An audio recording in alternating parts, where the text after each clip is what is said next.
दक्षिण बंगोपसागर सृष्टि होइतिबा सादृश्य लघुचाप घनीभूत होई अवपातरे परिणत होइछि। एही अवपात आसंता 12 घंटा भितरे दुर्बल हेबा नै सूचना देइछि पाणीपाग केन्द्र। एहार प्रभाव रे राज्य रे गतकालिठू लागि रहिछि वर्षा। आज उपकूल और आभ्यंतरण ओडिशा रे वर्षार संभावना रहिछि।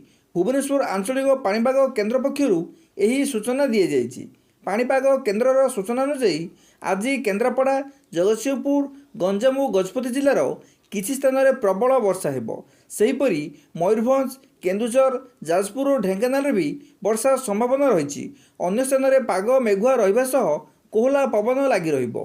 आसंता 2 दिन जाए तापमात्रा रे विशेष परिवर्तन हेबनी बोली सूचना देइछि पाणीपाग केन्द्र। आज सकाळे विभिन्न स्थान में वर्षा जारी रहिछि। 2 दिन धरी वर्षा लागि रहिबा जोगु चिंतारे पड़ी जाइछन्ति चाषी। अदिनिया वर्षारे पाचिला धान नष्ट होइजिबा आशंकारे आज सकाळु सकाळु तरभरिया भावे बिलरू धान काटी नेइछन्ति चाषी।